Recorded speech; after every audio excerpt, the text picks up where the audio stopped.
परम पिता परमात्मा पूर्ण ब्रह्म कबीर परमेश्वर जी की असीम कृपा से आज हम सबको ये सत्संग सुनने को मिला।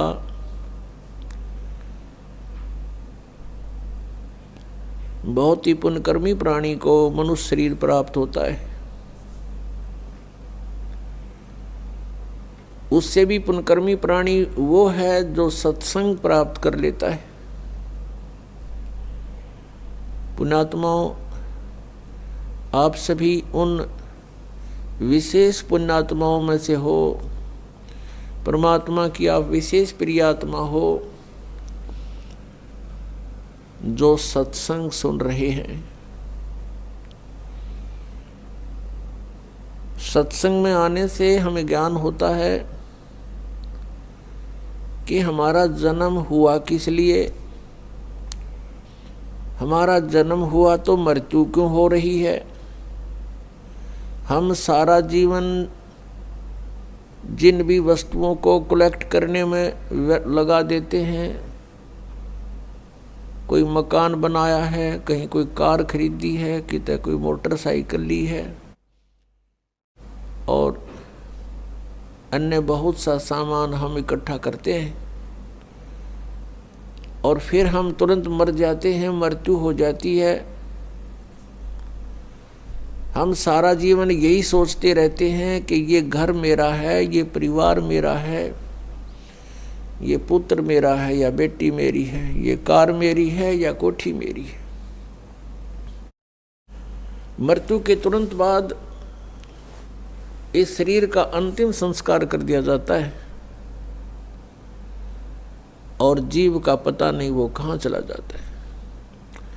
तो ये हमारा कहाँ था, ये हमारा कैसे हुआ, ये प्रत्येक प्राणी को ये ज्ञान है कि मृत्यु बहुत बुरी चीज है और सभी मृत्यु से डरते हैं और मृत्यु कंपलसरी। तो ये ऐसा क्यों हो रहा हमारे साथ कि हम मृत्यु से डरते हैं। अपने शरीर की रक्षा के लिए हम अपने प्रॉपर्टी को भी बेच करके ट्रीटमेंट पर लगाना उचित समझते हैं ताकि हमारा जीवन बना रहे। और सब कुछ करने के उपरांत भी एक दिन मृत्यु होनी ही होनी है और ये मृत्यु हमें बिल्कुल खटकती है, कतई नहीं अच्छी लगती। इसका कारण क्या है? कभी माइंड पर थोड़ा बहुत हम विचार करने की सोचते, वजन डालते हैं तो कोई विकल्प नजर नहीं आता था, क्योंकि हम देखा करते थे कि जिनको हम भगवान मानते हैं वो भी मरे। श्री राम, श्री कृष्ण, और उनकी मृत्यु देखी जाए तो बहुत आम व्यक्ति से भी गलत ढंग से हुई। भगवान श्री रामचंद्र जी ने सरयू नदी में जल समाधि ली जीवित। भगवान श्री कृष्ण जी के पैर में विषाक्त तीर मार के उनका वध हुआ। तो अब हम सोचने पर विवश हो चुके कि ये ऐसा क्यों हो रहा है। पहले तो हम इतना वजन नहीं देते थे क्योंकि हम सोच लेते थे मृत्यु होगी, लेकिन अभी नहीं। कोई 20 वर्ष का है, कोई 30 वर्ष का है, वह सोचता अभी थोड़ा मरना। मेरी तो 60, 70, 80, 90 वर्ष की उम्र बताते हैं। और जो 80, 90 तक पहुंच चुके हैं उनसे पूछकर देख लो, वो भी नहीं चाहते मृत्यु हो। कहते हैं अभी तो और 10-20 वर्ष है, 100 वर्ष तो जीते ही हैं। और कभी भी मृत्यु हो जाती है तो हमारा जो एस्टीमेट था वो गलत हो गया। तो हमारा एस्टीमेट एक जीव का एस्टीमेट है, अप्रोक्सीमेशन है।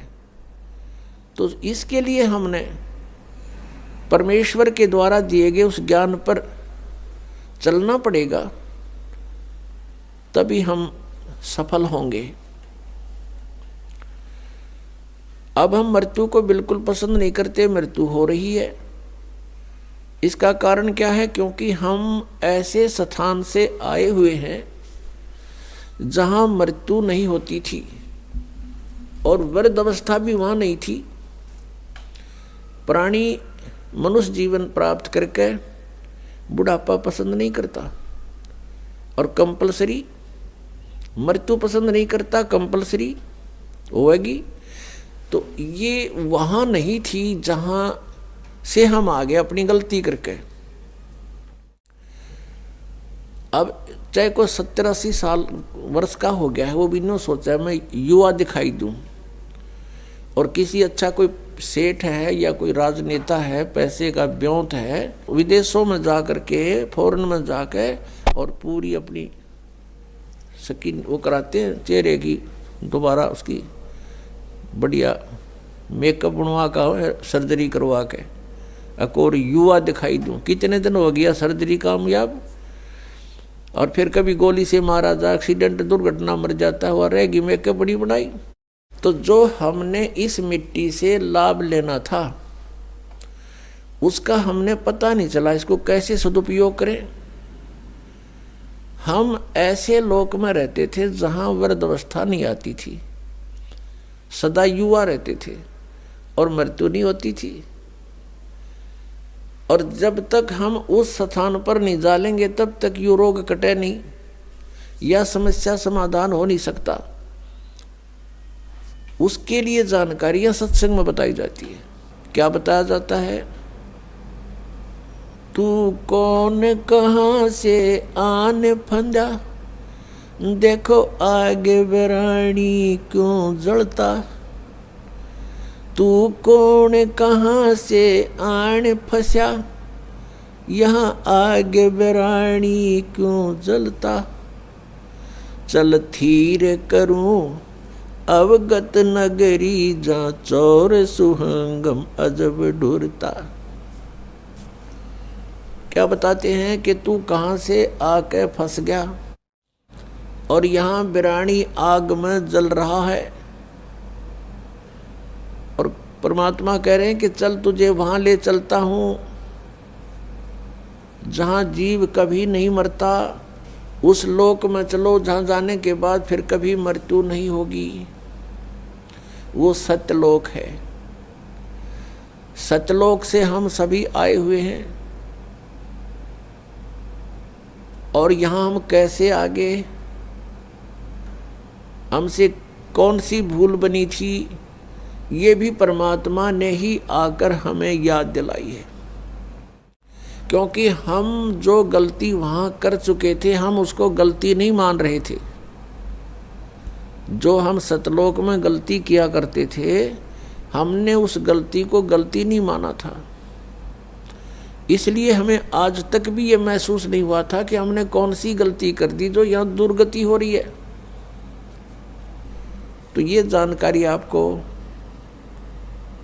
सत्संग में बताई जाती है, दी जाती है, और ये ज्ञान जो आपको सुनाया जा रहा है ये परमेश्वर ने स्वयं आकर ही बताया है। पुण्यात्मा, ये अमर कथा जो आपको सुनाई जा रही है ये सत्यनारायण कथा है।